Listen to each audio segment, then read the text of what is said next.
Olá pessoal, hoje eu vou responder algumas perguntas que vocês me enviaram via YouTube ou Instagram.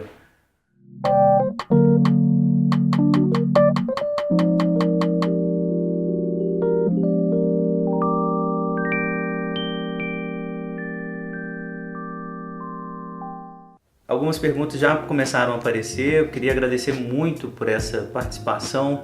Acho que a ideia do canal é um pouco essa conversa. Aliás, uma das perguntas foi essa, né? Por que eu tive essa ideia do canal? O que motiva, né, a fazer um canal de psicanálise no YouTube?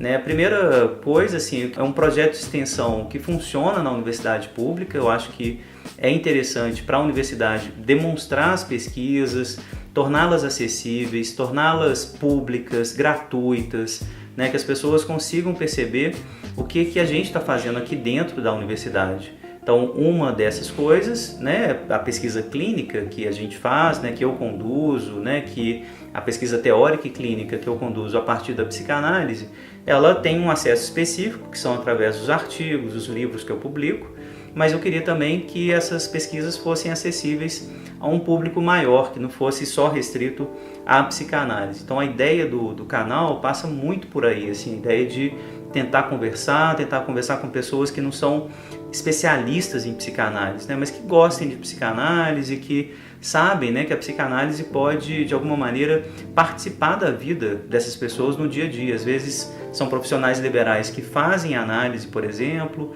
né, que gostam de pensar com algumas ferramentas teóricas psicanalíticas, e essa conversa aqui tem um pouco o objetivo de tornar mais rica, né, esse tipo de abordagem, esse tipo de interpretação do mundo. Então esse é o objetivo do canal, daí, né, meu agradecimento assim, quando essas perguntas começam a aparecer. Muito obrigado. Um de vocês me perguntou sobre o que a gente pode pensar das angústias na velhice e as terapêuticas possíveis para essa questão.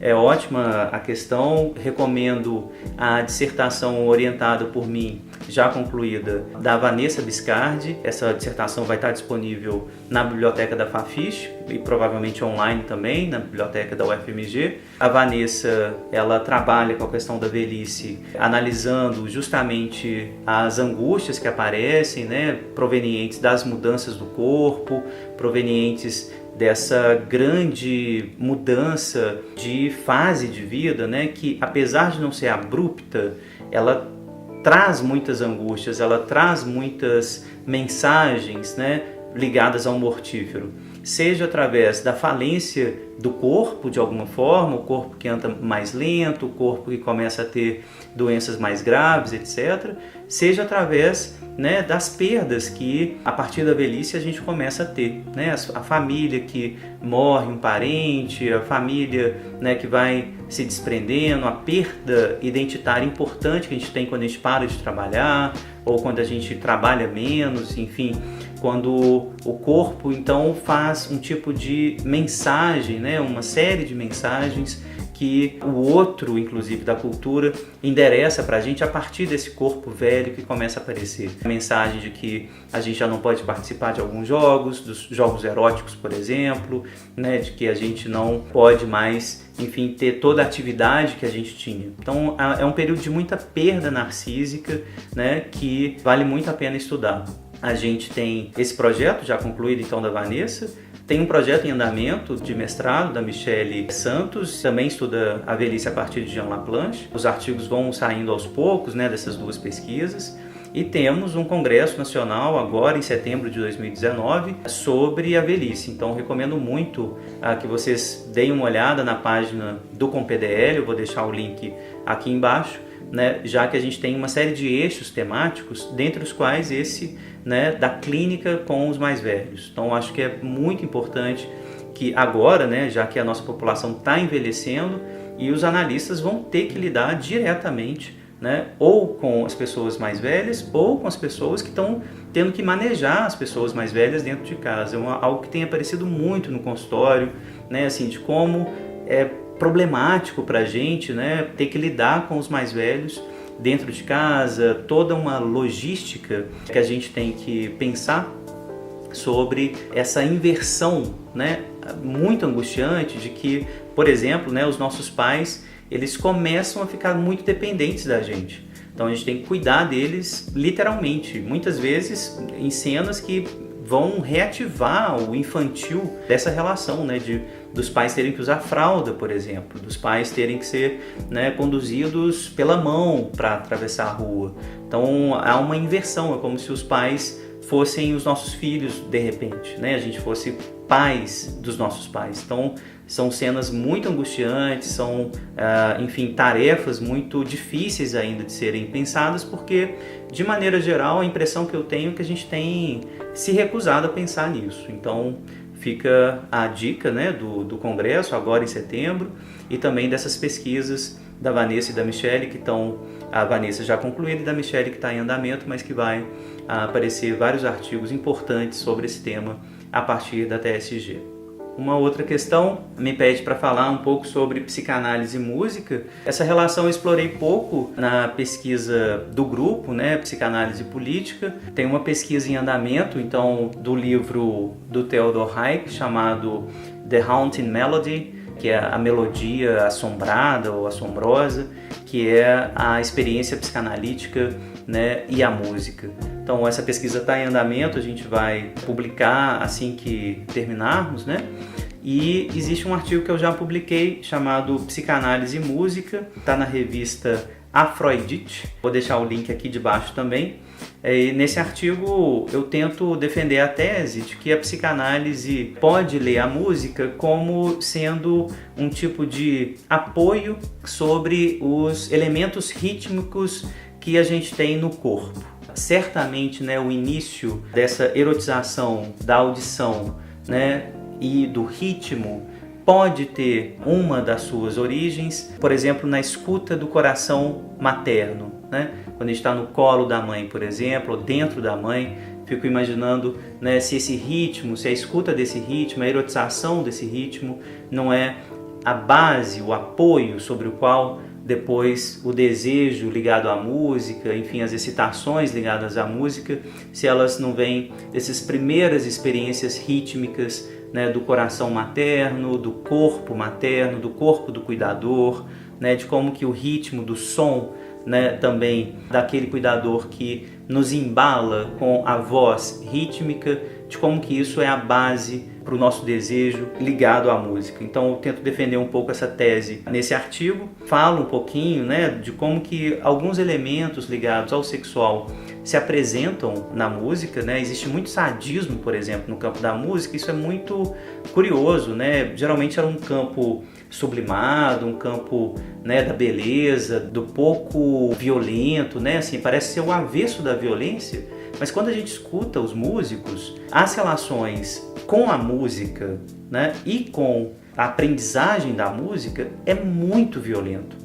Os professores, a exigência do instrumento, a exigência de uma precisão, de um certo tipo de aprendizagem, tem muito sadismo.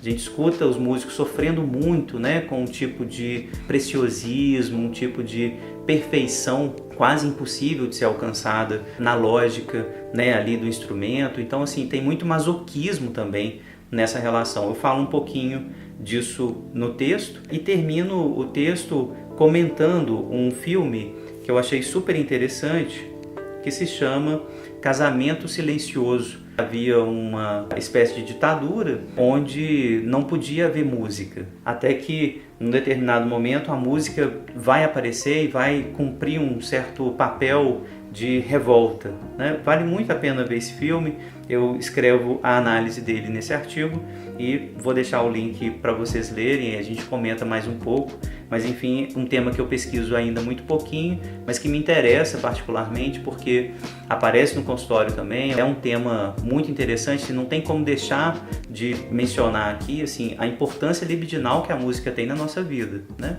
O tempo todo a gente está ouvindo música, o tempo todo a gente está produzindo música, a música ela produz muito, né, na nossa vida de maneira geral, e vários tipos de produção, né? Sejam as músicas que são instrumentos assim para nos provocar, por exemplo, funk, né, no carnaval a gente pode usar a música como um instrumento de provocação, seja a música como um instrumento de inspiração, né? a música clássica, enfim, a música romântica, sertaneja, todo aquele romantismo presente nesse universo sertanejo, tudo isso gera na psicanálise, né, assim, um questionamento do porquê tanto investimento libidinal aí.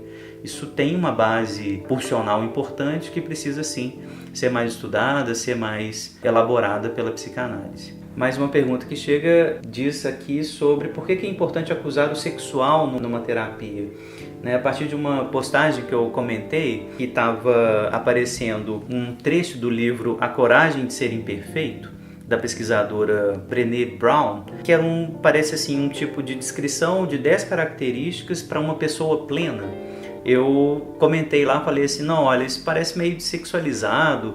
E aí a pergunta, né, da Bárbara aqui, ela está dizendo isso. Bom, por que é importante apontar o sexual nesse tipo de perspectiva meio coach, né, outras terapias, enfim, que tentam dessexualizar a psicanálise e tal? Por exemplo, nessa postagem, né, tem uma série de características, né, da pessoa plena. Então, ela cultiva a autenticidade, ela se liberta do que os outros pensam, ela cultiva a autocompaixão, ela se liberta do perfeccionismo, ela cultiva tarefas relevantes e se liberta de dúvidas e suposições, cultiva risadas e dança, se liberta da indiferença e de estar sempre no controle, cultiva intuição e fé, se liberta da necessidade de certezas, cultiva a criatividade e se liberta da comparação. É uma pessoa plena, né? Liberta da monotonia e da impotência, né? Um espírito flexível, é um espírito com gratidão e alegria, se liberta do sentimento de escassez e do medo do desconhecido. Ou seja, uma pessoa narcisicamente plena, me pareceu, e nessa descrição não tinha nada, por exemplo, sobre as relações sexuais, sobre as relações eróticas, de como que seria essa pessoa numa relação amorosa. Para a gente da psicanálise é muito importante reiterar a presença do inconsciente no humano. Por mais que o sujeito seja analisado, por mais que ele faça terapia, por mais que ele vá ao yoga, meditações budistas, etc., nada disso vai ser capaz de apagar o inconsciente, de tornar o inconsciente menos violento, menos mortífero. O inconsciente em si. É claro que esse tipo de práticas terapêuticas, yoga, meditação budista, enfim, todas essas práticas religiosas ou laicas, é claro que elas vão fazer parte de um crescimento do eu, um tipo de engrenagem, como Foucault descreveu muito bem no Hermenêutica do Sujeito, né? Um curso que ele deu brilhante, né? São engrenagens do cuidado de si que vão fazendo o eu trabalhar melhor, vão fazendo o eu se tornar mais flexível, mais complexo.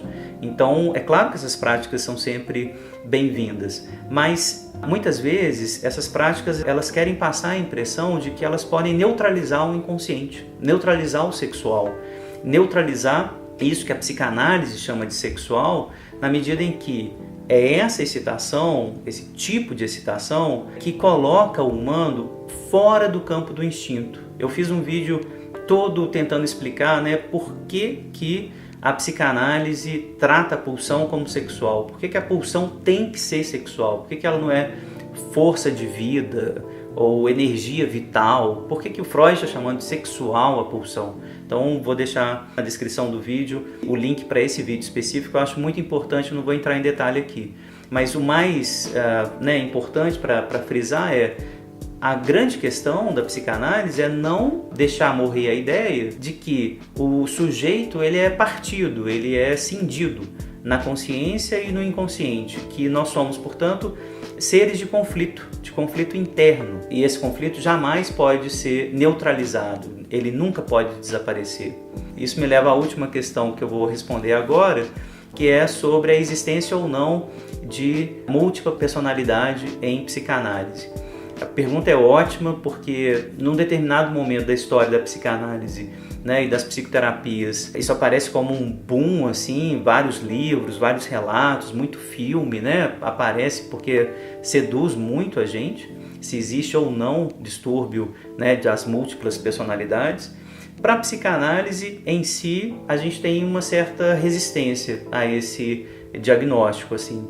Porque, a princípio, a gente está defendendo desde o início, vocês podem ler, por exemplo, Psicologia das Massas e Análise do Eu, como que Freud está dizendo que o eu, ele é uma série de identificações, né? Ele é uma condensação de várias identificações com vários objetos. Ou seja, no fundo, Freud está dizendo, olha, o eu não é uno, ele não é homogêneo, né? Ele está cheio de pedaços de outras pessoas, ele pode se cindir em vários pedaços.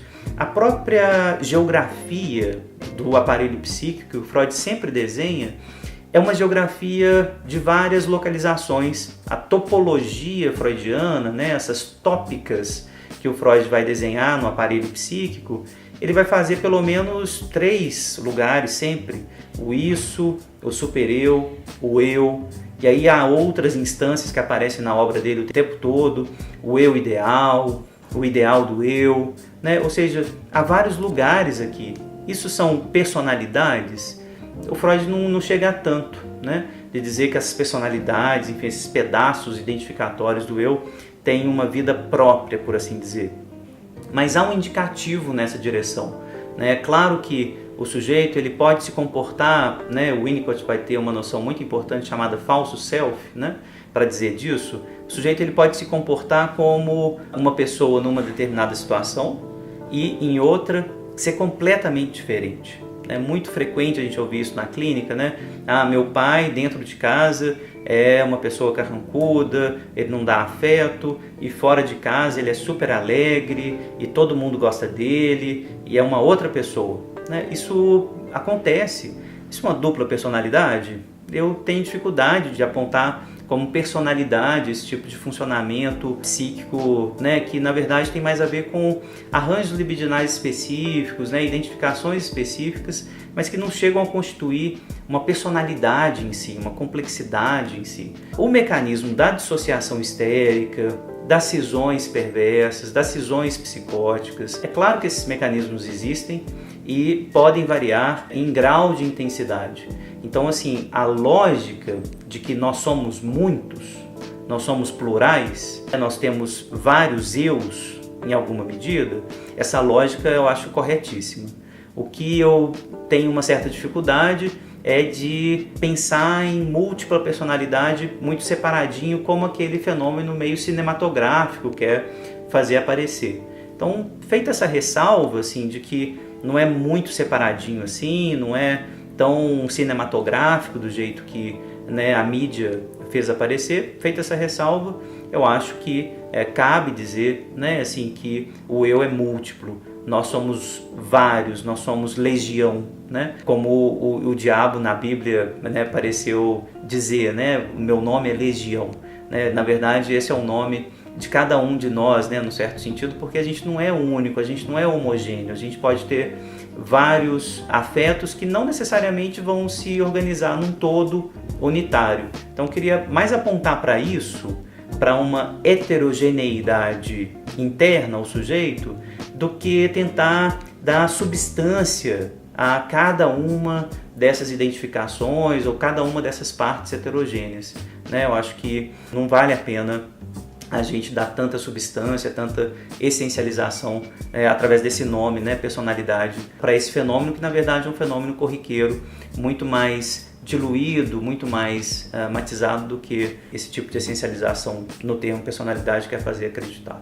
Então, as perguntas foram essas por enquanto. Há outras aqui, há uma indicação super legal de análise de algumas séries. The Act é uma série que eu quero ver e quero analisar, por exemplo. E aí, no próximo vídeo, eu analiso um pouquinho o que eu vi, como que a gente pode interpretar essa série. Deixem suas questões aqui no YouTube também. Agradeço muito pela participação e, mais uma vez, né, peço para que quem ainda não tiver inscrito, né, que se inscreva, curtam aí, compartilhem, né, com quem gosta de psicanálise e quer conversar sobre psicanálise. Eu espero, né, poder contribuir um pouquinho na conversa e a gente seguir trocando. Muito obrigado.